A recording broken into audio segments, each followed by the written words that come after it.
আজি জয়পুৰৰ পৰা আমি যাবলৈ ওলালোঁ ঘৰলৈ আৰু ইয়াত জয়পুৰ বাছ ষ্টেণ্ড। এতিয়া দেখিছে আন্ধাৰে হৈ আছে। আমি ওলাটোতো আমাৰ টাইমটো ঠিকতে ওলাইছোঁ। এতিয়া 6টা বাজিলে আৰু এজাক 6টা 8 হ'ল টাইমটো দেখাই দিছোঁ। ইয়াত আন্ধাৰ হৈ আছে 6টা 8 আৰু আমাৰ ইয়াততো অসমত ৰ'দে ওলায়। আৰু এতিয়া আমি আহোঁতে একেবাৰে পোহৰ হ'লহি আৰু ৰাস্তাত আৰু আমি ইয়াত দেখিছে চৰকাৰী বাছত আহিছোঁ। বাছখন দেখাই দিছোঁ আমাৰ সেইফালৰ নিচিনা নহয়, দেখিছে নাই চিটবিলাক বহুত বেলেগ আৰু আহোঁতে একদম আধা ৰাস্তাত একদম পোহৰ হৈছে আৰু ইয়াৰ বেক চাইডৰ পৰা অকণমান ভিডিঅ' কৰি দিছোঁ। আমি দিল্লী পাবলৈ হ'লে আৰু ট্ৰেফিক চাওঁ কিমান জাম। আমি পাই গ'লোহি ষ্টেচন, দিল্লী ষ্টেচন আৰু ইয়াৰ গাড়ী ৰখাই থৈছে Rajdhani express new Delhi Dibrugarh town. এইখনতে যাম, অলপ সময় আছে আৰু ৰখিব লাগিব আৰু ইটো পাৰে যাব লাগিব। 15 নম্বৰত লগাই থৈছে ন, এফালে আনিব আকৌ ন? 16 নম্বৰ, এইটো 16 নম্বৰ হয়, ইয়ালৈকে আনিব আৰু বহি আছোঁ ইয়াত। এফালে বান্দৰ, সিহঁতক কেক দিলোঁ খাবলৈ চানা। হনুমানজী মেঘনাই ভয় কৰিছিলে, এতিয়াহে দিয়াৰ পিছত যেতিয়া খালে নহয় তেতিয়া ভাল পাইছে আৰু বহি আছোঁ। আৰু পৰহিলে ঘৰ পামগৈ আৰু একদম ভাগৰ লগা নাই আকৌ ন। আৰু যে ইয়াত বহুত ঠাণ্ডা, আমি তেতিয়াৰ পৰা জেকেট খুলিবই পৰা নাই। এইটো এনেই পিন্ধি আহিছিলোঁ, ভাবিছিলোঁ কি বোলো অসম পাৰ হোৱাৰ পিছত আৰু গৰম লাগিব এনেই পিন্ধি যাওঁ, কিন্তু এতিয়া এনেকুৱা লাগিছে যে এক বেগমান গৰম কাপোৰ লৈ অহা হ'লে ভাল আছিলে ন। আমি এনেই পিন্ধি আহিছিলোঁ, অসম পাৰ হ'লে মানে বোলো লাগিব আৰু গৰম। ইয়াত বেছিহে ঠাণ্ডা দেই সঁচাকৈ।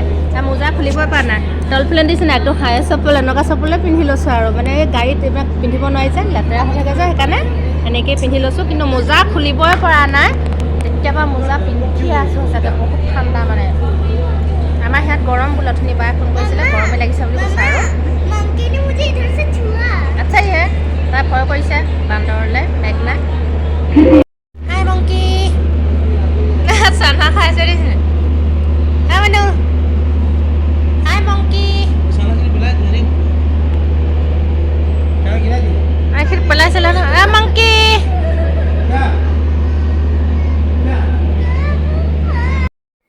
আৰু এতিয়া আমাৰ যাত্ৰা আৰম্ভণি। আমি তিনিওজন ধুনীয়াকৈ গাড়ীত বহিলোঁ আৰু মেঘনা দেখিছে এতিয়া মুখত হাঁহি গাড়ীত বহাৰ লগে লগে। আৰু এতিয়া গৈ আছোঁ, আমি 4টা 20ত বহিছোঁ গাড়ীত।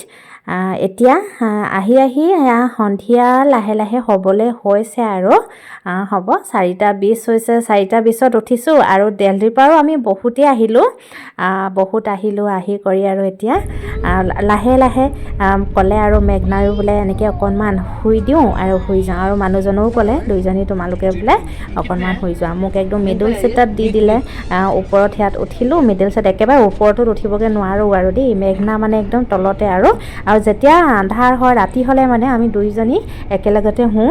ছিট খালী আছে কিন্তু মোৰ ভয় লাগে মানে মেঘনাক এৰিবলৈ, অকলশৰীয়াকৈ দিবলৈ। টোপনিত মানে উঠি যাব যেন লাগে আৰু বেলেগ মানুহো থাকে নাই, মানে অকণমান নিজকে বৰ কিবা লাগে, সেইটো কাৰণে মই তাইক এৰিয়ে দিয়া নাই, দুইজনী একেলগতে শুওঁ। আৰু এতিয়া আহি একদম আমি পালোহি গুৱাহাটী, কিন্তু এটা ৰাতি পাৰ হৈ আহি এটা ৰাতি আৰু এদিন পাৰ হৈ পালোহি গুৱাহাটী। এতিয়া গুৱাহাটীত বাজিছে ৰাতি 8টা বাজিছে আৰু 2 ঘণ্টা গাড়ী লেট, নহ'লে 6টা বজাতে পাবহি লাগিছিলে। এতিয়া আকৌ 8টা বজাত আহি পাইছেহি। আৰু এতিয়া একদম ধুনীয়াকৈ ৰাতিপুৱাই উঠি কৰি একদম ফ্ৰেছ হৈ একেবাৰে ধুনীয়াকৈ বহিলোঁ, চাহ একাপো খালোঁ। এতিয়া পাবলৈ হৈছে আমাৰ ডিব্ৰুগড়ে পাবলৈ হ'ল। আমি চাবুৱা পাৰ হৈ আহিলোঁ।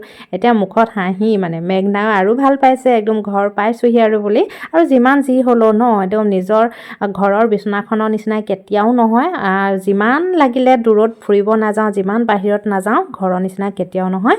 আৰু এতিয়া পাই গ'লোহি আমি ডিব্ৰুগড়, আমাৰ বাণীপুৰ ষ্টেচন।